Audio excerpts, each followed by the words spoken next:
नमस्कार मित्रों, आप सभी का स्वागत है मेरे इस यूट्यूब चैनल में। थोड़ा सा अभी हम चर्चा करते हैं कुछ महत्वपूर्ण एमसीक्यू प्रश्न का जो पीजी सेमेस्टर 2 और सीसी 6 के लिए इम्पोर्टेंट हो सकते हैं, क्योंकि इसका तो मैंने पीडीएफ आपको ग्रुप में भेजे हैं, लेकिन बहुत सारे ऐसे स्टूडेंट हैं जो ग्रुप से जुड़े हुए नहीं हैं, कॉलेज के स्टूडेंट नहीं हैं मेरे, इसके बावजूद भी उन्हें इस तरह के प्रश्नों का लाभ मिले, इसके लिए मैं इस तरह का व्यवस्था किया हूँ। थोड़ा सा हम चर्चा कर लेते हैं कि इसमें आपके लिए क्या क्या ऑब्जेक्टिव प्रश्न पूछा जा सकता है। तो सबसे पहले एक पहला प्रश्न हम लोग देखते हैं, शोध ग्रंथ लेखन की विधि होनी चाहिए। आपको हो सकता है कि ऑप्शन में आ जाए वैज्ञानिक, ठीक है। यानी आपको, चूँकि कल के प्रश्न में जहाँ तक मुझे लग रहा है कि शायद ऑब्जेक्टिव प्रश्न में तो दो तरीके से पूछे जाते हैं, चाहे आपको कथन में दे देंगे, चाहे वो आपको 4 ऑप्शन देते हैं, लेकिन कल का जो एग्ज़ाम है उसमें ऑप्शन वाला प्रश्न पूछने की संभावना बन सकती है, ठीक है। ऑप्शन चूँकि पूछा जा सकता है इसमें, और नहीं पूछा जाएगा तो कोई दिक्कत नहीं है, आप विषय वस्तु को समझिएगा, उससे बन जाएगा। तो यदि हम ऑब्जेक्टिव प्रश्न यदि पूछा जाए, इस तरह का ऑप्शन रहे तो थोड़ा ध्यान रखिएगा। जैसे पूछा जा सकता है कि शोध ग्रंथ लेखन की विधि होनी चाहिए। ऑप्शन नंबर ए में वैज्ञानिक, बी में सौंदर्ययुक्त आकर्षक, सी में व्यक्तिगत, डी में उपयुक्त में से कोई नहीं। प्यारे स्टूडेंट्स, आप सभी जानते हैं कि शोध ग्रंथ के लेखन की विधि कैसी होनी चाहिए, तो वैज्ञानिक होनी चाहिए, ठीक है। चलिए आगे देखते हैं। देखिए, इस तरह के प्रश्नों का चर्चा मैं यूजीसी नेट लेवल का कर रहा हूं, लेकिन इससे आपको कल के एग्ज़ाम में फ़ायदा होने की संभावना रहेगी। आगे हम लोग देखते हैं, ऐतिहासिक विधि के प्रकार हैं। ऑप्शन नंबर ए विवरणात्मक एवं विश्लेषणात्मक, बी ऐतिहासिक संवैधानिक एवं प्रलेखी, सी विद्यालय सर्वेक्षण एवं सामाजिक, और डी सर्वेक्षण परीक्षा प्रश्नावली सर्वेक्षण। तो इसको थोड़ा सा देख लीजिए, इसका जो है सो क्या आपका उत्तर हो सकता है। बहुत इम्पोर्टेंट आपके लिए प्रश्न ये होगा, ठीक है। मैंने प्रश्न आपको पूछा था, एक बार फिर से मैं रिपीट प्रश्न को कर रहा हूँ। प्रश्न मैंने पूछा था आपको, ऐतिहासिक विधि के प्रकार हैं, तो इसमें क्या होगा, सर्वेक्षण परीक्षा प्रश्नावली सर्वेक्षण, ठीक है। आगे देखते हैं, सर्वेक्षण विधि का संबंध रहता है। ऑप्शन नंबर ए उन अभ्यासों से जो निरंतर चालू है, ऐसी प्रक्रियाएं, बी में ऐसी प्रक्रियाएं जो अनवरत चल रही है, सी ऐसे अनुभव जो किए जा रहे हैं, डी उपयुक्त सभी। बताइए कि सर्वेक्षण विधि, मैंने आपको बताया था कि तथ्यों का जो संकलन होता है उसमें एक सर्वेक्षण विधि भी बहुत इम्पॉर्टेंट है। तो सर्वेक्षण विधि में का संबंध कौन कौन सा रहता है, जैसा भी मैंने आपको बताया। तो यह प्रश्न भी आपके लिए बहुत इम्पॉर्टेंट हो सकते हैं, थोड़ा सा समझ लीजिएगा, बहुत इम्पॉर्टेंट। इस तरह के क्वेश्चन यूजीसी के नेट के एग्ज़ाम में पूछे जाते हैं, ठीक है। तो जैसा कि ऑप्शन से पता चल रहा है, उपयुक्त सभी होना चाहिए। सर्वेक्षण विधि का संबंध है जो उन अभ्यासों से जो निरंतर चालू है, बी ऐसी प्रक्रियाएं जो अनवरत चल रही है, ऐसे अनुभव जो किए जा रहे हैं। तो सर्वेक्षण विधि में ये चारों हो जाएगा, ठीक है। चलिए नेक्स्ट प्रश्न देखते हैं, किसी अनुसंधान में अनुसंधानकर्ता को, ऑप्शन नंबर ए किसी बात को आंख बंद करके नहीं आजमाना चाहिए, बल्कि तब तक प्रतीक्षा करना चाहिए जब तक उसके मन में अचानक कोई बात स्फुरित ना हो। बी थोड़ा सा देख लेते हैं। बी में है कतिपय विशिष्ट उपक्षेत्र में न्यून से न्यून के बारे में अधिक जानकारी होनी चाहिए, सी उस क्षेत्र की हर बात की जानकारी होनी चाहिए और बारीकियों अधिक कोई हो को जानने की चिंता नहीं करनी चाहिए, डी उपयुक्त सभी। तो ये आपके लिए बहुत इम्पोर्टेंट प्रश्न ये भी बन सकता है, थोड़ा सा ध्यान रखिएगा, ठीक है। ये भी प्रश्न जो है सो एक इम्पॉर्टेंट प्रश्न के रूप में इस टाइप के प्रश्न पूछा जा सकता है। फिर से मैं इसको रिपीट करता हूँ, थोड़ा सा सब लोग सुन लीजिए। स्पष्ट रूप से तो दिखाई नहीं पड़ेगा, लेकिन इसको समझना चाहिए। किसी अनुसंधान में अनुसंधानकर्ता, मान लीजिए आप एक रिसर्च स्कॉलर हैं। ऑप्शन नंबर क्या है? किसी बात को आंख बंद करके नहीं आजमाना चाहिए, बल्कि तब तक प्रतीक्षा करना चाहिए जब तक उसके मन में अचानक कोई बात स्फुरित ना हो। नहीं, ये भी कॉन्सेप्ट सही नहीं है। बी देखते हैं, कतिपय विशिष्ट उपक्षेत्र में न्यून से न्यून के बारे में अधिक जानकारी होनी चाहिए। मतलब देखिए, जैसे मान लीजिए कि आप किसी क्षेत्र के बारे में शोध करने जा रहे हैं, तो आपको छोटा से छोटा चीज़ों के बारे में भी अधिक जानकारी होनी चाहिए। ठीक है, तो ये ऑप्शन बिल्कुल सही है, थोड़ा सा ध्यान रखिएगा। देखिए, थोड़ा सा ध्यान रखिएगा, बहुत इम्पोर्टेंट है। सामान्यतः एक अच्छे अनुसंधान के 4 चरण होते हैं, वे नीचे दिए गए हैं। ऑप्शन नंबर ए, परीक्षण की योजना। दूसरा, निष्कर्षों का निर्वाचन करना। तीसरा, उद्देश्य निर्धारित करना। चौथा, परीक्षण का विश्लेषण करना। उपयुक्त चरणों के लिए निम्न में से कौन सा क्रम सही है? तो ये थोड़ा सा इस तरह के प्रश्न आपको नहीं पूछे जाएंगे, ध्यान रखिएगा। अनुसंधान की गुणवत्ता की जांच की जाती है। ऑप्शन नंबर ए, अनुसंधान की उपयोगिता से। बी, अनुसंधान में प्रयुक्त प्रविधि से। सी, अनुसंधान की गहराइयों से। डी, अनुसंधानकर्ता के अनुभव से। ये प्रश्न आपके लिए इम्पॉर्टेंट हो सकते हैं, थोड़ा सा समझ लीजिएगा। ठीक है, इस टाइप के प्रश्न आपको पूछा जा सकता है। एक बार मैं फिर से रिपीट कर दे रहा हूँ।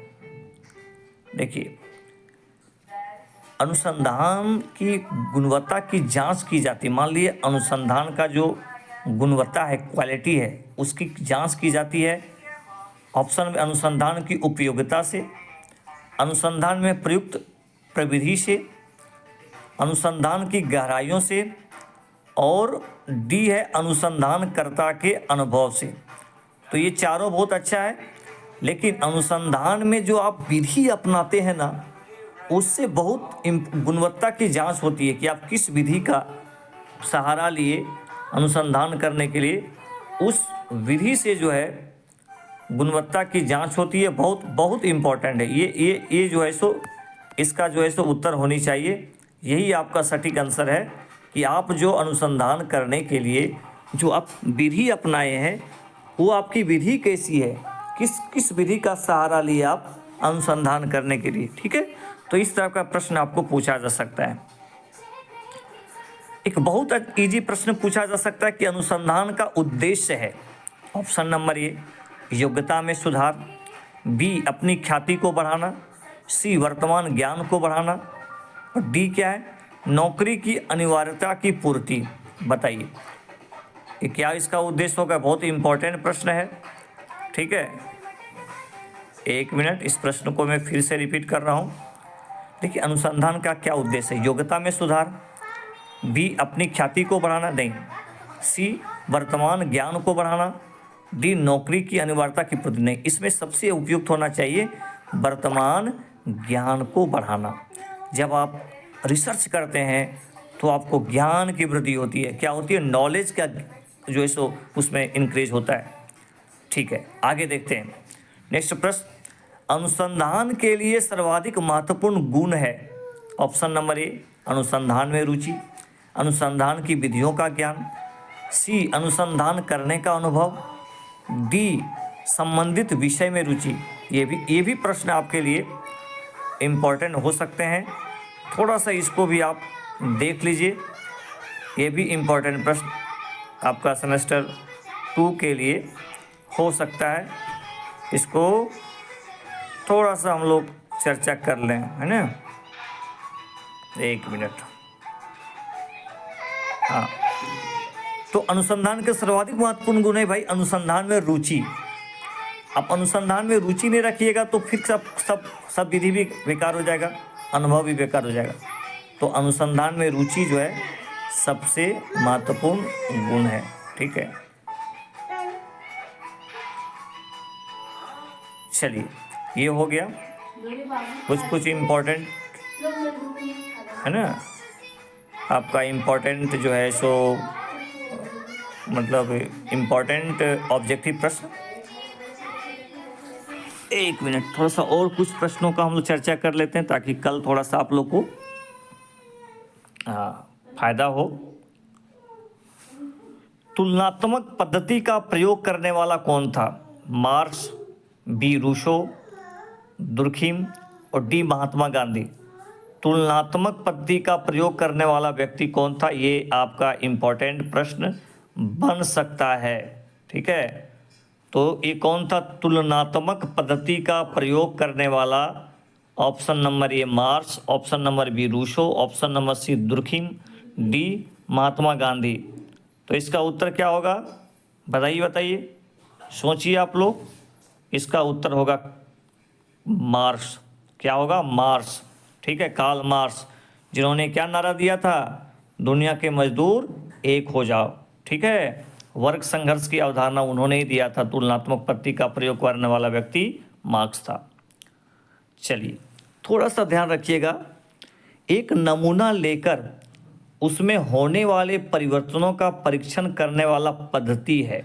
ऑप्शन नंबर ए तुलनात्मक, बी समाज मिति, सी परीक्षणात्मक, डी उपयुक्त सभी। ये भी प्रश्न जो है आपके लिए काफ़ी इम्पॉर्टेंट हो सकते हैं। ठीक है, तो क्या होगा? समाज मिति, एक नमूना लेकर उसमें होने वाले परिवर्तनों का परीक्षण करने वाला पद्धति क्या होगा? समाज मिति। ठीक है, चलिए एक मिनट दो, नहीं, इस थोड़ा सा इसको मैं रिपीट कर रहा हूँ। एक नमूना लेकर उसमें होने वाले परिवर्तनों का परीक्षण करने वाला पद्धति है परीक्षणात्मक। नहीं तो कभी कोई सैंपल ले लिए, एक नमूना ले लिए और उसके बाद आप उसमें परिवर्तनों का परीक्षण करते हैं कि इसमें कैसे कैसे चेंजेज हो रहे हैं। तो एक तरह से क्या हो रहा है? परीक्षणात्मक हो गया। क्या हो गया? परीक्षणात्मक वाली पद्धति है। ठीक है, चलिए देखिए, इस प्रकार का प्रश्न आपको, हाँ, एक अच्छी प्रश्नावली का गुण है। ऑप्शन नंबर ए प्रश्नावली का बड़ा आकार, बी जटिल प्रश्नों की अधिकता, सी प्रश्नों की सरलता और स्पष्टता, प्रश्नों की न्यूनता और स्पष्टता। ये बहुत बहुत इम्पॉर्टेंट प्रश्न है प्यारे स्टूडेंट्स। निश्चित रूप से इस प्रश्न को थोड़ा सा आप लोग जाते जाते देख लीजिएगा, बहुत काम करेगा आपको। थोड़ा सा देख लेते हैं। एक अच्छी प्रश्नावली, प्रश्नावली मतलब क्या होता है? मान लो आपने शोध प्रश्न बनाया तो उसमें सबसे अच्छा होना चाहिए, गुण होना चाहिए प्रश्नों की सरलता और स्पष्टता। प्रश्न कैसा हो?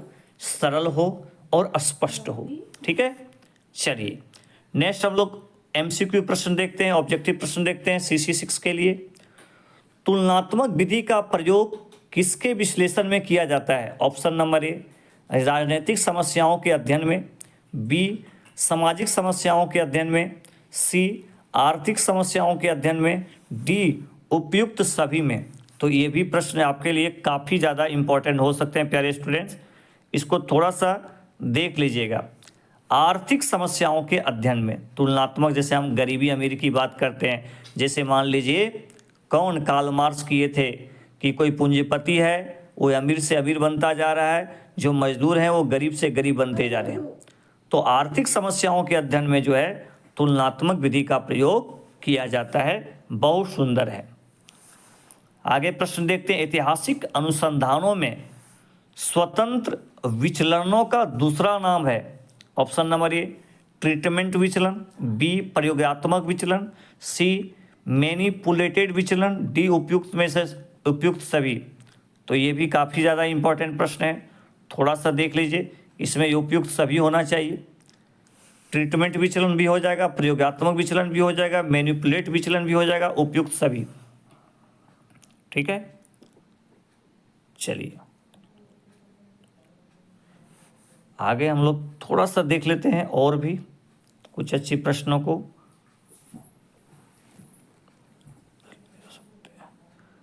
अनुसंधान के उद्देश्य लिखे जा सकते हैं केवल, ऑप्शन नंबर ए केवल प्रश्न के रूप में, बी केवल कथन के रूप में, सी प्रश्न और कथन के रूप में, डी संभावना के रूप में। बताइए, ये काफ़ी ज़्यादा इम्पोर्टेंट है, यूजीसी नेट के लिए भी आपके लिए इम्पोर्टेंट ये टॉपिक होंगे।